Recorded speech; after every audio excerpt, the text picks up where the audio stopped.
Bonjour à toutes et à tous et bienvenue à tous les supporters du Real Madrid, fans de football espagnol et fans de football en général, j'espère que tout le monde va bien. Dans cette vidéo, j'ai envie de parler du cas de Brahim Diaz, ou plutôt Brahim Messi Diaz, Brahim Goat Diaz, tellement le mec en ce moment, il est sur un nuage, tellement en ce moment, il me fait kiffer le football, en ce moment je l'applaudis, dès que je le vois jouer, dès qu'il fait des gestes incroyables quasiment à tous les matchs, que ce soit titulaire ou en sortie de banc, il te donne envie de te lever de ton canapé, de ton siège, tous les supporters du Real Madrid l'applaudissent et l'ovationnent. C'est pour moi en ce moment le meilleur attaquant qu'on a en termes de vista, de technique, de dribble, de combinaison, d'intelligence de jeu, d'impact en sortie de banc ou titulaire. Brahim Diaz en ce moment c'est exceptionnel. Exceptionnel. Et je me suis plus levé ces derniers temps pour applaudir ses occasions et ses actions à lui qu'à Rodrigo ou Vinicius. En ce moment, la définition du football au Real Madrid, à part Bellingham, les crosses, etc. bien sûr, c'est Brahim Diaz devant. On a un joueur qui explose de plus en plus, qui passe de plus en plus de paliers intéressants et impactants côté Real Madrid. En plus, il vient de signer avec Adidas, preuve qu'en tout cas les équipementiers en ce moment se l'arrachent et qui passe aussi une grosse dimension en dehors du football. Mais globalement, ce joueur-là, mais il m'épate. Et cet été, j'étais un des seuls quasiment à dire que c'était une des meilleures idées de la part du Real Madrid de signer, de le faire revenir à moindre coût après un passage au Milan AC qui a été une des meilleures idées du monde pour son développement, où il s'est imposé dans un nouveau championnat, une grosse équipe en perdition, un nouveau pays, une nouvelle langue, contre un autre type de football qui est plus tactique, qui est plus lent, etc., qui lui a appris, avec beaucoup plus d'expérience, à développer son QI football, à développer son potentiel, à le rendre plus polyvalent dans ses combinaisons, ce qu'il propose, sa façon de voir le football et se déplacer. Un joueur aujourd'hui qui a entièrement gagné les mérites d'être titulaire. Un joueur aujourd'hui qui malheureusement, dans la hiérarchie et dans le schéma tactique mis en place par Ancelotti, est derrière Vinicius et derrière Rodrigo. Mais lui, tout comme Rossellou, qui fait aussi des merveilles depuis son arrivée, marque des points, marque des buts dans toutes les compétitions, sont décisifs et surtout permettent en tout cas au Real Madrid d'avoir plus que des roues de secours ou simplement des solutions de rechange sur le banc des remplaçants. Ou quand il y a des blessés ou des absents, hop, tu les mets titulaires, tu perds pas au change. Et des fois, tu trouves même la clé avec eux que tu ne trouves pas des fois avec Vinicius ou Rodrigo. Brahim Diaz en ce moment, moi je vous le disais, déjà depuis le début de saison, non seulement c'était une excellente idée, mais c'était un joueur qui a un potentiel mais exponentiel, qui aspire à jouer l'Euro avec l'Espagne cet été, qui aspire à être important avec l'Espagne, qui aspire à franchir des paliers au Real Madrid, s'y imposer dans son club de cœur, et là ce rêve est peut-être sur le point de devenir une réalité. Mais il faudrait qu'Ancelotti apprenne la définition du mot méritocratie.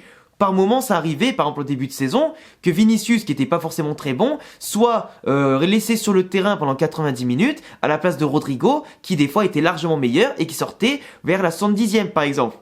T'avais aussi le cas de certains joueurs qui sortaient bien avant pour des raisons tactiques ou des fois des raisons inconnues pour d'autres joueurs qui auraient pu sortir avant eux, qui étaient largement moins bons. Même le week-end dernier contre l'Atlético Madrid, t'as par exemple Brahim Diaz qui était l'homme du match en n'ayant joué que 60 minutes sur le terrain, il est sorti, alors que Rodrigo qui était pas forcément mauvais, mais pas étincelant, pas impactant du tout, pas comparé à Brahim Diaz qui a pu marquer 2 buts voire plus, en jouant plus, il est sorti à la 75e, un truc comme ça. La méritocratie, elle est pas bonne côté Real Madrid. Et Ancelotti, pour une question de management, doit faire beaucoup mieux là-dessus. Malgré son expérience, malgré le fait qu'il ait tout gagné, qu'il a plus rien à prouver, il y a des choses aussi à régler encore à son âge. Je suis désolé, un joueur comme Brahim Diaz, qui marque des buts, qui fait des passes D, qui est impactant, qui joue super bien, qui est ovationné par tout le monde, qui est plus important que certains joueurs qui jouent 2 à 3 fois plus que lui en termes de temps de jeu, à un moment donné, ce joueur-là, faut comprendre que sur la durée, à court moyen long terme, il aura envie de partir du Real Madrid. Parce que même si c'est ton club de cœur, si tu t'y imposes pas au bout d'un moment, t'as envie d'aller voir ailleurs, dans un club qui te donnera ta chance, tu seras titulaire, tu remporteras des titres en étant titulaire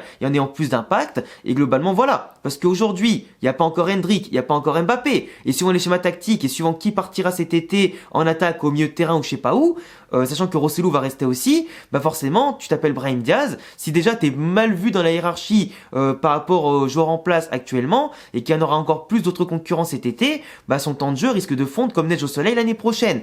Peu importe Ancelotti, peu importe le futur coach, mais Brahim Diaz aujourd'hui c'est une pépite, c'est un diamant encore à polir mais qui explose de manière exponentielle. Et pour moi, au-delà du fait que ce soit un Espagnol comme moi, forcément je défends sa cause, mais Brahim sur le terrain, c'est la magie, c'est le football pur, comme dirait Eden Hazard, c'est le football pur, tu vois. Et Brahim Diaz, franchement, il m'émerveille autant qu'il détruit l'adversaire.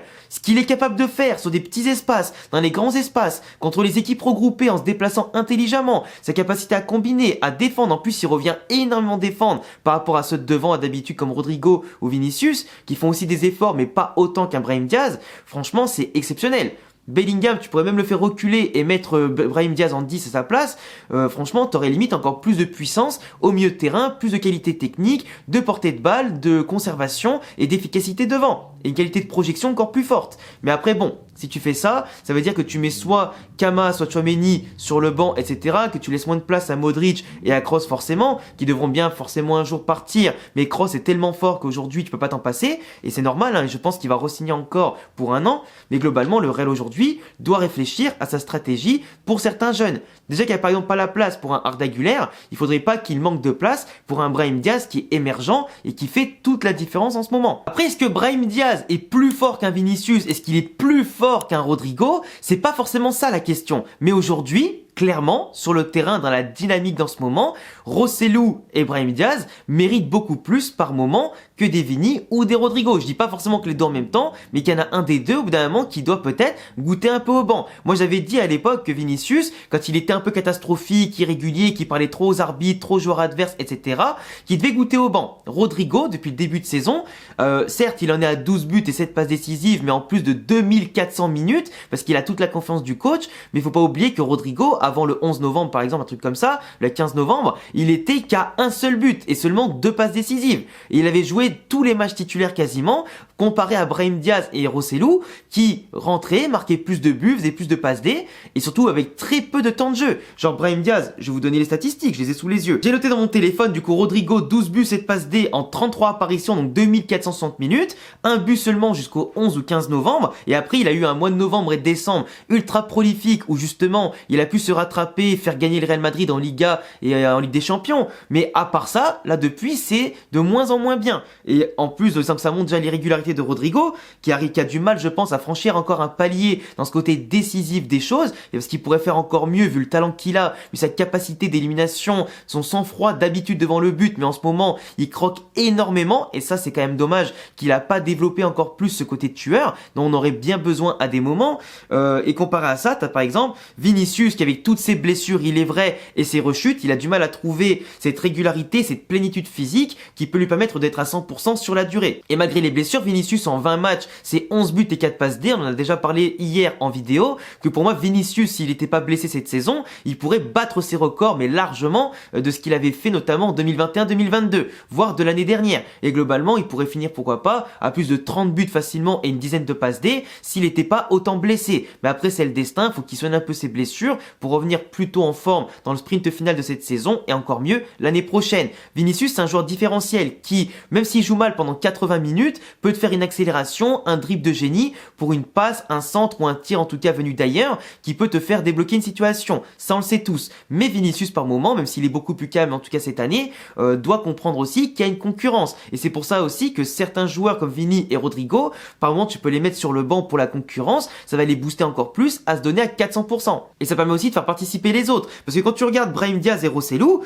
c'est 12 buts et 4 passes D en 1440 minutes. Donc 1000 minutes de moins qu'un Rodrigo, avec un poste prédéfini d'attaquant de pointe qui sert de point de fixation, de déviation, qui pèse sur la défense, qui a du coup 1000 minutes de moins pour le même nombre de buts et 3 passes D de moins. C'est quand même un truc de fou quand même. Et pour un joueur qui est moins mobile. Donc t'imagines un peu, Brahim Diaz c'est 7 buts et 3 passes D avec seulement 1000 minutes de jeu. Donc il a 2 fois et demi de moins de temps de jeu qu'un Rodrigo pour des statistiques qui sont presque équivalentes. Et en plus qui est vraiment dans le jeu absolument impactant, exceptionnel. Vous me connaissez, les stats c'est intéressant mais ça veut pas tout dire dans l'absolu. Moi ce que je regarde c'est vraiment les matchs avec mes yeux, pas avec mes pieds comme certains, comme le font les footix du PMU. Moi quand je regarde le match avec mes yeux, je vois bien que Brahim Diaz dans les touchés de balle, ce qu'il apporte, c'est montées de balle, la qualité qu'il a de bonifier en tout cas ses prises de balle et les ballons qu'il récupère, et en tout cas qui dynamise et surtout qui combine avec les autres, bah pour moi il me fait en tout cas plus rêver aujourd'hui qu'un Rodrigo qui est trop irrégulier. La Supercoupe d'Espagne, c'est un excellent exemple parce que Vinicius et Rodrigo ont été au-dessus du lot, ont été énormes pendant une semaine pour exploser l'Atlético, exploser le Barça, mais après depuis, ça ronronne. Tu vois ce que je veux dire ou pas? Donc forcément, tu as cette irrégularité dans l'efficacité, dans la tenue de balle, le jeu, le côté décisif qu'il faut absolument régler. Et ça passe aussi par un peu de repos, passe aussi par un peu de recul et parfois par goûter le banc des remplaçants. Parce que le but d'une équipe, qu'elle soit soudée avec en tout cas des titulaires et des remplaçants, c'est que ça tourne, que la concurrence soit saine et qu'elle soit pas injuste, que tout le monde soit concerné, que tout le monde ait sa chance et que tout le monde tire le groupe vers le haut. Sinon, si t'en as qui jouent alors qu'ils sont pas décisifs malgré leur talent et que tu sais que sur une minute, une action ils peuvent faire la différence, bah ça marchera pas à tous les coups, comme on l'a vu ces derniers temps. Ça marche pas à tous les coups, la différence ne vient pas toujours des mêmes joueurs. Aujourd'hui, tu as des joueurs qui sont capables de faire la différence pendant que Bellingham marque un peu moins de buts que ces derniers temps, mais il va continuer de marquer, ça c'est sûr, au bout d'un moment. Mais en ce moment, c'est bien de faire confiance à ceux qui le méritent. Quand Rossellou plante un doublé, mais qu'il est remplaçant le match d'après, je suis désolé, c'est pas normal.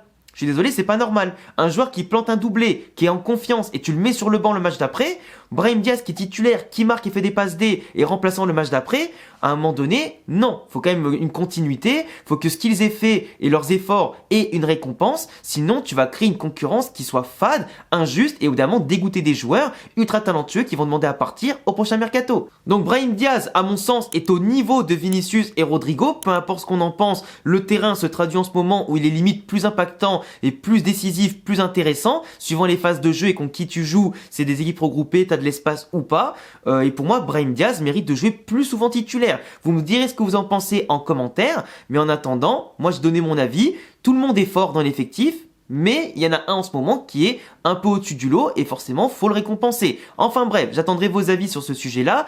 N'oubliez pas de vous abonner, cocher la cloche si vous aimez le Real Madrid et mes analyses foot en général. N'hésitez pas aussi à venir me follow sur Insta et Twitter pour parler de foot en dehors des vidéos. Et à bientôt les gars pour prochaine vidéo. Ciao!